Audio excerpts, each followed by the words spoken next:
Good morning to you all.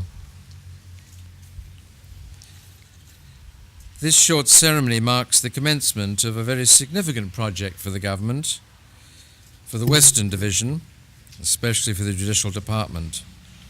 It marks the commencement of the building works for the new Lautoka High Court Complex. Well, first may I thank you for making the effort to attend this morning, either travelling to Lautoka especially, or by simply breaking off from whatever you were doing. Plans and arrangements for today were put into gear at short notice.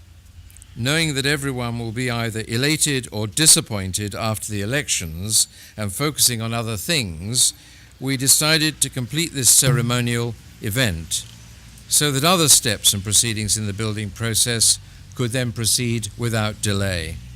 The users of the existing High Court building at Lautoka have known for many years of its inadequacy for the amount of business to be undertaken at that premises. The enhancement of facilities proved a stumbling block. It was a massive project for Fiji. It is likely to cost around $35 million.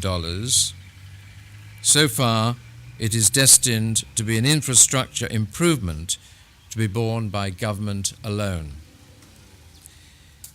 If the Western Division is to develop economically, financially, and in its institutions and services, the justice system within the division must be able to respond to society's needs. There must be judges and magistrates, court staff, court facilities, and modern equipment for dealing with litigants' disputes. The facilities must provide both for mediation and for conventional courtroom trials. The essential jurisdictions of the Court of Appeal, High Court, Magistrates' Court, and various tribunals must be there. The High Court facilities must provide for all of the High Court divisions, Family Court, Tax Division, Employment Relations, Civil and Criminal. As most of us who have practiced at the bar at the Lautoka High Court will know, as also the judges and master, the facilities provided, whilst meagre for the 1970s when built, are totally inadequate today. The immediate need, therefore, is for courts and facilities to provide for 4 civil division judges and a master, and for 2 criminal division judges.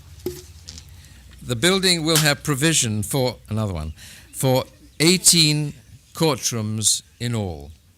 It has, in fact, 7 levels. Whilst not exactly the Burj Khalifa of Lautoka, the building will be one of the taller buildings in Lautoka City. Indeed, the tallest for a while. Among its facilities will be adequate provision for filing records and archives, separated cells for men, women, and juveniles, cafeteria with kitchens, a gymnasium, a media room, a sick bay, a creche, undercover parking, a legal practitioner's common room, interview rooms, standby generator, water storage tanks, solar water heating, audio and video recording in all courtrooms, lifts to all floors, a juvenile court, a tax court, family courts, employment relations court, various registries, chambers, and secretaries' rooms. These are only some of the features of the building. I believe the judges, members of the bar, stakeholders, and members of the public will find this building will provide the modern facilities they require when pursuing their litigation and court processes.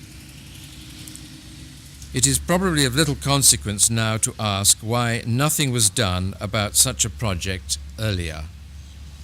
Suffice to say, we are now on the road, and we can all look forward to the better building. Groundbreaking, which apparently is also known as cutting, sod cutting, turning the first sod, or a sod turning ceremony, is a traditional ceremony in many cultures. With the drought we are suffering in the West, I did wonder whether our new spade would make much impression on the dry earth. Would I need help, therefore, to crack a sod? I understand a piece has been softened up specially for the purpose. I'd like to pay special tribute today to our Director of Buildings, Mr. Vosethaki, our architect, Mr. Baivatu, and to Mr. Robin Palmer, our Suva consultant. Thank you all again for being present as witnesses to this short ceremony. I will now set to, as they say, to cut the sod.